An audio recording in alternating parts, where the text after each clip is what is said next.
अस्सलाम वालेकुम नाज़रीन, तारीख़ के आईने में प्रोग्राम लेकर जिब्रान बशीर आपकी खिदमत में हाज़िर है।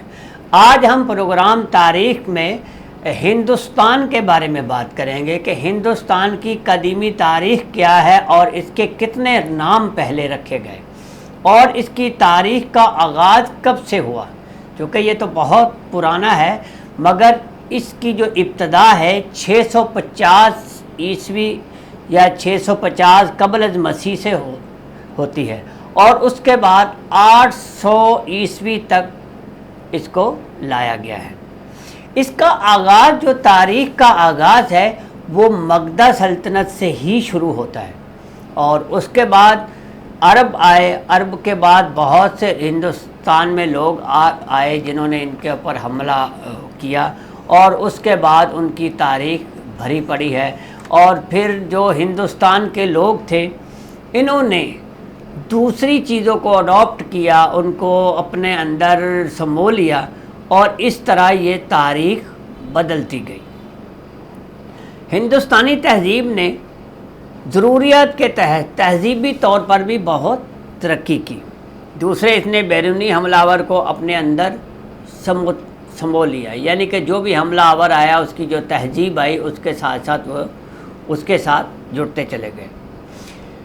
जो तहज़ीबी रवायात वो अपने साथ लाए थे उन्हें भी अपना हिस्सा बना लिया था। हिंदुस्तान में कदीम बाशिंदों के लिए द्रावड़ कौम का लफ्ज़ इस्तेमाल होता है। जो सबसे पहली कौम जहाँ से तारीख़ का आगाज़ हुआ वो द्रावड़ कौम के नाम से ही हुआ। जिस तरह हमारे यहाँ पाकिस्तान में एक कला द्रावड़ के नाम से मशहूर है, शायद ये उनकी निशानियों में से एक निशानी हो सकता है। इसके बाद यहाँ आर्यन आए जिन्होंने हिंदुस्तान की तहज़ीबी और कल्चर को बदल के रख दिया। इसके बाद आने वालों में यूनानी, शेख, किशां, हन और फिर अरब, तुर्क और उसके बाद जो हिंदुस्तान में आए वो थे मुग़ल।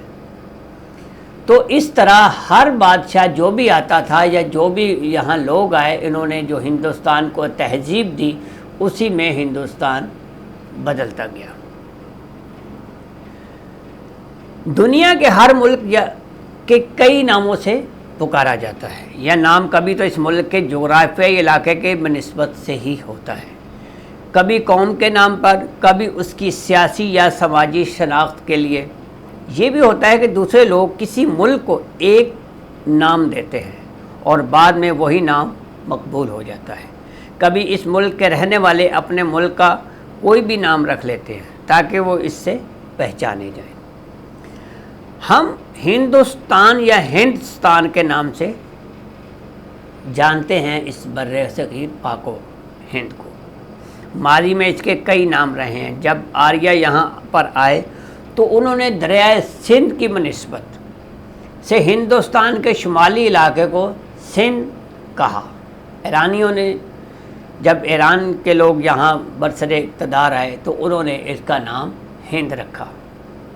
इसकी तारीख़ पहले में मैं बयान कर चुका हूँ कि हिंद किसे कहते हैं, और ये ईरान से ही काले स्याह को हिंद कहते हैं। यहाँ स्याह फार्म लोग रहते थे तो इससे ये हिंद कहलाया। उसके बाद संधु या सिंध को हिंद कर दिया। जब यूनानी हमलावर आए तो हिंद इनके यहाँ अंडोज़ हुआ, यानी कि अंडिका भी हुआ और उसके बाद इंडिया हो गया। आर्यों ने जब वादिये गंगा जमुना में हिजरत की तो उन्होंने इसे आर्यावर्त और मंझम देश के नामों से पुकारा। आर्यावर्त के मैनिया आर्यों के रहने की जगह। ये किसी एक ख़ास इलाके के लिए कभी नहीं रहा।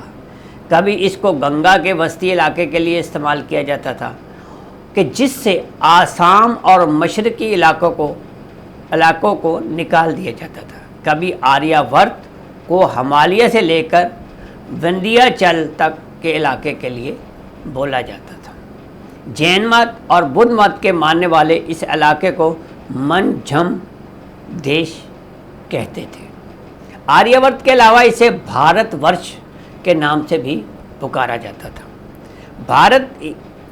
भारत नाम का एक कबीला था جس کی مناسبت سے یہ نام انہیں دیا گیا تھا۔